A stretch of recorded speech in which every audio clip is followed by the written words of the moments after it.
What if everything you were taught about the origins of Western philosophy was wrong? What if the Greeks, celebrated as the founders of logic, reason, and democracy, were not the original thinkers we believe them to be? For centuries, the story of Western civilization has been told as a Greek miracle, a sudden flowering of philosophy and science in ancient Athens that laid the foundation for everything that followed. But there is another story, one that has been systematically erased. According to classical European sources, Thales of Miletus, widely considered the first Greek philosopher, learned geometry from Egyptian priests and brought this knowledge back to Greece. Diogenes Laertius, writing in the 3rd century CE, actually begins his history of philosophy in Egypt. He writes, Hephaestus was the son of the Nile, and with him philosophy began, priests and prophets being its chief exponent. This is the collision that has haunted Western scholarship for centuries. Did Greek philosophy derive from Egypt? Or was it an independent Greek invention? The answer has profound implications for how we understand the origins of Western civilization and Africa's place in world history. The debate is not merely academic. It touches on questions of identity, race, and power. If Western philosophy has African roots, the entire foundation of Eurocentric history is shaken. The ancient Greeks themselves acknowledged their debt to Egypt. Multiple classical sources describe Greek philosophers traveling to Egypt to study with priests. According to the ancient historian Diodorus Siculus, the Greek philosopher Eudoxus, a student of Plato, spent a year and 4 months in Egypt training as a priest. He translated Egyptian documents into Greek. Pythagoras, perhaps the most influential Greek philosopher after Socrates and Plato, was said to have derived his teachings from Egypt. Diogenes Laertius reports that Pythagoras studied with Egyptian priests and brought their wisdom back to Greece.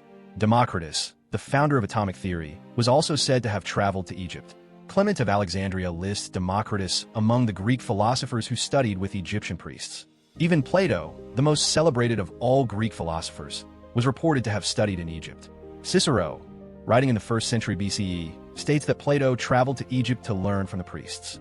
Aristotle himself confirmed that the mathematical arts were founded in Egypt. The Greek philosopher recognized Egypt as the source of geometry and mathematics. The philosopher Cleobulus was also said to have learned what he knew in Egypt. The list of Greek philosophers who reportedly studied in Egypt is extensive. But here's the collision. These ancient testimonies, accepted for centuries, were challenged in the 19th century. As European scholarship developed, the narrative shifted to emphasize Greek originality and downplay Egyptian influence. The question is, why? Why would ancient sources that acknowledged Egyptian influence be dismissed? The answer, according to some scholars, lies in the racism of 19th century Europe. In 1954, a bold book was published. Its title, Stolen Legacy. Its author, George G.M. James, a Guyanese-born professor of mathematics and philosophy. James argued that Greek philosophy was not an original Greek creation. Instead, he claimed it was stolen from Egypt. The book argued that our celebration of the ancient Greeks as the creators of Western civilization and philosophy is misattributed. James drew on careful historical research and a radical rethinking of the conventional narrative of Greek history.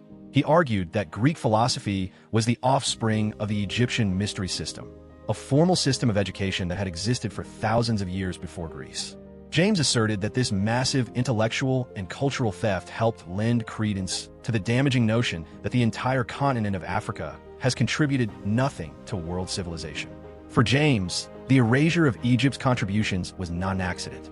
It was a deliberate act of intellectual theft designed to position Greece as the sole source of civilization and to deny Africa its rightful place in history. James's work became a foundation of Afrocentric thought. It resonated with those who felt that African contributions to world civilization had been systematically ignored. But there is a collision here. James's thesis has been challenged by mainstream historians who argue that Greek philosophy was an original Greek creation. The debate continues to this day. The debate exploded in 1987 with the publication of Martin Bernal's Black Athena, The Afrasiatic Roots of Classical Civilization. It was a monumental work, presenting a revolutionary retelling of the history of Western civilization. Bernal argued that the development of Greek civilization was heavily influenced by Afrasiatic civilizations, specifically Egypt and Phoenicia. He asserted that this knowledge had been deliberately obscured by the racism of 19th century Europeans. In a report on 60 Minutes, it was suggested that Bernal's hypothesis was essentially an attempt to provide blacks with self-esteem. This dismissive treatment captured the intense controversy surrounding his work.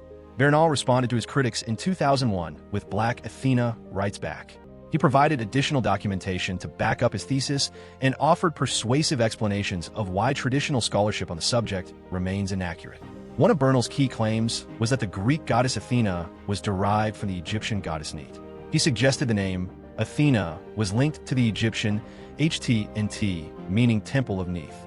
Bernal's etymological claims were effectively refuted by historical linguists. However, iconographic and semantic details made it quite conceivable that the link between Athena and Neith was more than superficial. Bernal argued that the origin of the Greek miracle was a myth invented by Europeans who could not accept that their civilization had roots in Africa and Southwest Asia. The subsequent rancor among classicists over Bernal's theory was picked up in the popular media. The debate became a cultural flashpoint, reflecting deeper tensions about race, identity, and the ownership of history. For many, Bernal was a hero. For others, he was a revisionist who distorted history for political purposes. But one thing is clear.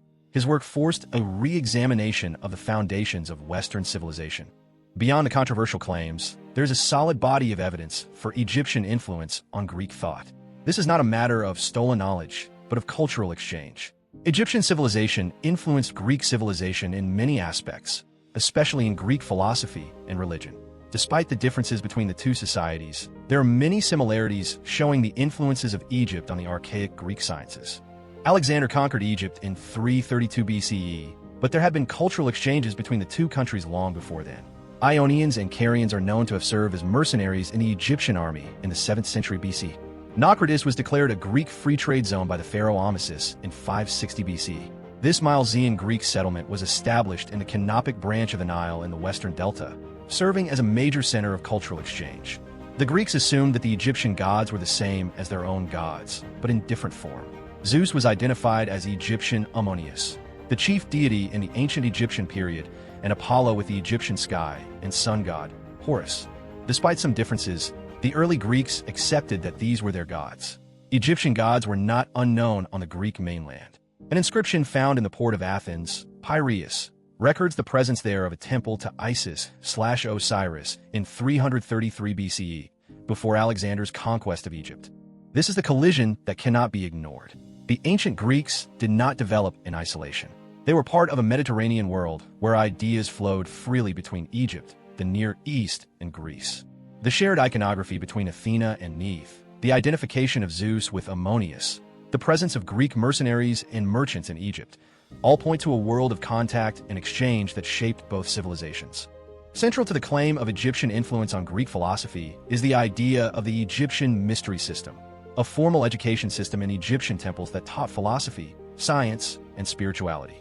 Before the decipherment of hieroglyphics, it was widely believed that many famous Greek philosophers had studied in Egypt, and that Greek philosophy was ultimately derived from a lost Egyptian mystery system.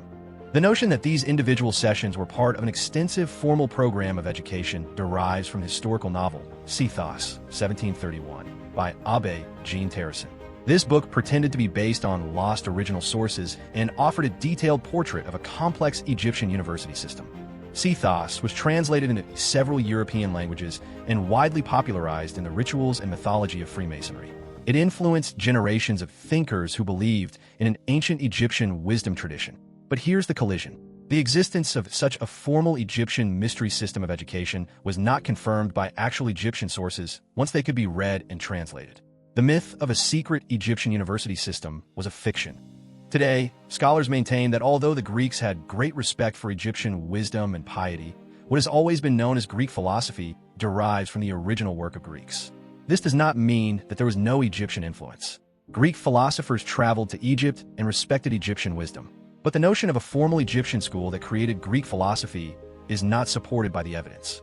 Some scholars argue that the Egyptian influence is undeniable, but it was not a matter of theft. It was a matter of contact, exchange, and adaptation, a process that shaped both Greek and Egyptian thought.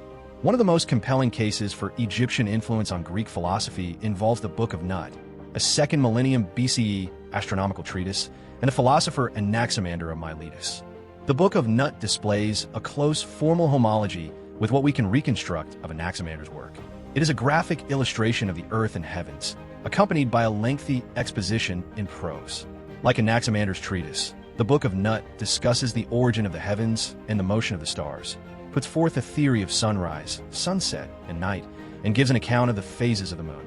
Most intriguingly, it discusses the distant region, which encompasses the heavens and earth, a uniform darkness, which parallels Anaximander's concept of the apeiron, the boundless, infinite principle from which all things arise. Given that close economic and diplomatic relations developed between Egypt and Miletus from 664 BCE, it is probable that some Milesians, if not Anaximander himself, saw the Book of Nut in person.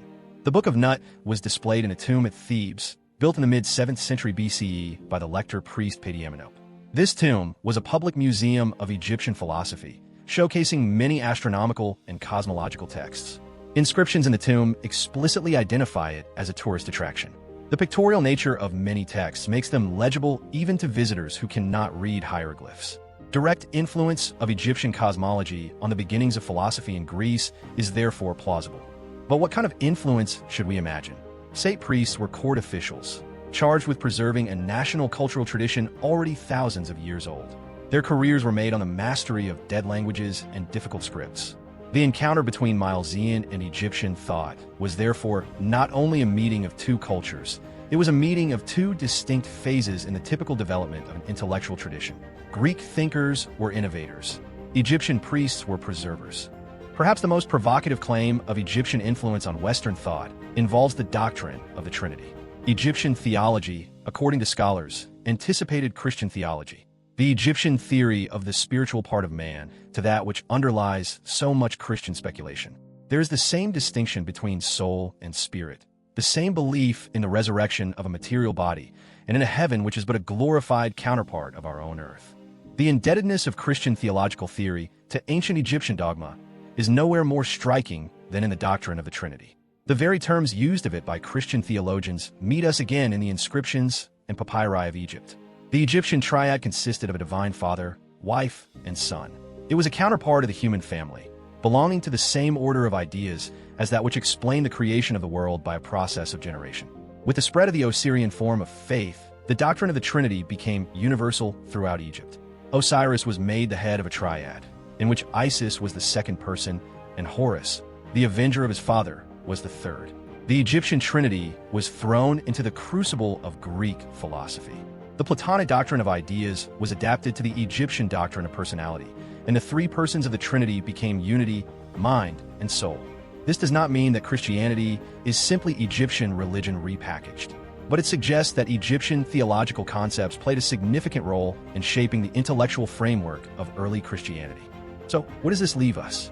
The question, did ancient Egypt's knowledge create Western philosophy, has no simple answer.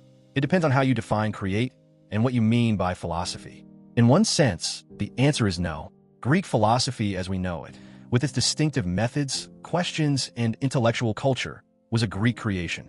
The Greeks took ideas from Egypt and made them their own. In another sense, the answer is yes. Greek thinkers studied in Egypt, learned from Egyptian priests, and incorporated Egyptian ideas into their work. Without Egypt, Greek philosophy would have been very different. The debate between those who emphasize Greek originality and those who emphasize Egyptian influence reflects deeper tensions about the nature of civilization, the ownership of ideas, and the politics of knowledge. The traditional narrative of Greek isolation has been challenged by a more nuanced view that acknowledges the interconnectedness of the ancient Mediterranean world. Civilizations do not develop in isolation. They develop in conversation. The evidence suggests that Egyptian ideas influenced Greek thought. But influence is not the same as creation. The Greeks transformed what they learned, creating something new. This is the collision that continues to fascinate scholars and challenge students of history. The question of Egyptian origins is not just about ancient Greece. It is about how we understand the history of civilization and the contributions of all peoples. The legacy of ancient Egypt looms large over Western philosophy.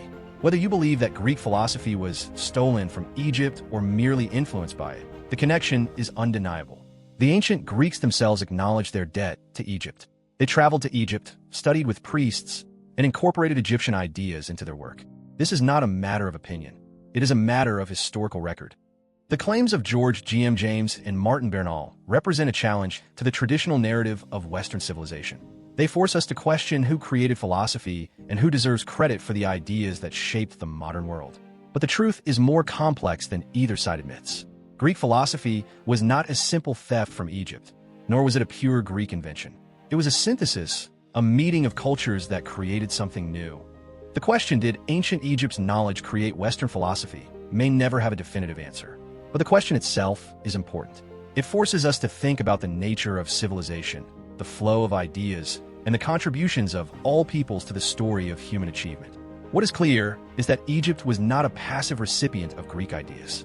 It was an active contributor to the intellectual life of the ancient world, and its influence extends far beyond what is commonly taught in textbooks. The next time you hear the story of the Greek miracle, remember Egypt. Remember the priests who preserved knowledge for millennia. Remember the philosophers who traveled to Africa to learn. And ask yourself, whose history is being told? Subscribe to Golden Empire Tales for more stories of Africa's legendary kingdoms.